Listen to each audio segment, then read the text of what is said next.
If you have always wanted to see Channing Tatum play a villain role, well, you're in luck. But is Blink Twice any good? Here's everything you need to know.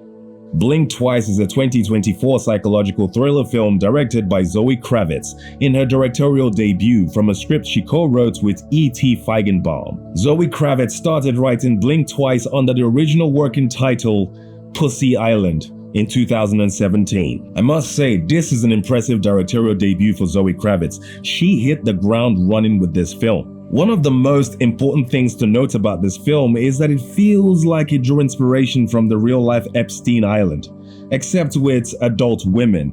It even has Gina Davis almost playing a role that resembled Ghislaine Maxwell, or maybe it's a coincidence, but I think not. You may have loosely heard of situations where rich people who can afford anything they want, but are still not satisfied and would rather dabble in something more taboo, like say, sex trafficking, and some other weird things that are dehumanizing to poorer people. That's this movie. A cocktail waitress becomes infatuated with a billionaire tech mogul and travels with him to his private island for a luxury party where things begin to go wrong after her friend disappears. Did we just jet off to a billionaire's island with a bunch of strangers? No, he's not a stranger. He's Slater King. See? It's a little Epstein-y. And with that said, here are the pros and cons, starting with cons. Con number 1. I feel like there are some real-world implications that were skipped right over in this film. For example, no one had reported anything to the police, ever. Con number 2. It has a bit of a slow start. Con number 3. The ending was okay. I'm not mad at it, and I'm not saying it was bad either. I'm just saying it was okay. And that's all the cons I can share with you without spoiling this film. Just remember this, it's a psychological thriller. Having that context in mind will help you forgive a few little things that are not up to speed. Don't be too logical, you might get all bent out of shape, although some of those logical situations are only logical if you're someone who is always situationally aware. So there is a plausibility that these things could happen in real life. Again, see the whole Epstein Island situation. And now for the pros.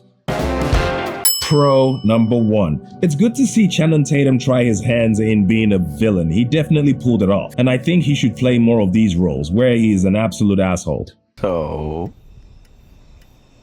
everybody's dead. Pro number 2. This film is actually really intriguing and is not as predictable as you may think it is from having seen the trailers. Zoe Kravitz really crafted a good psychological story here with some decent twists. Pro number 3. Something about Naomi Ackie's facial expression is always haunting. I'm sure she would love that compliment. She gave a brilliant performance in this film, and her supporting cast Adria Arjona was also pretty fantastic, and her performance perfectly complemented Naomi Ackie's. Pro number 4. This movie was brilliantly written in a way that you care about what happens to every character, and that's something that is really hard to do when you have a lot of characters to manage in one movie. Pro number 5. It has 3 jump scares, but they're really silly and in some ways almost uncalled for. All this to say, if you are someone who dislikes jump scares, you wouldn't mind this film because it's not heart attack inducing. However, it will give you a bit of anxiety, but of course that comes with psychological thrillers. Pro number 6. This movie had a budget of $20 million, which kept the movie from being a bloated mess. And I feel like it was well contained, and Zoe Kravitz told a pretty damn good story with the budgetary constraints she had. Majority of the film was shot in one big compound.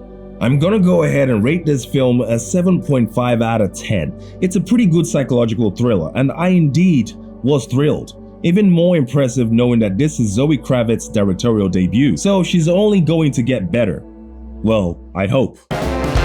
I must definitely recommend this movie. It's a thrilling ride and has an appropriate amount of twists to look forward to, and it's kind of fun.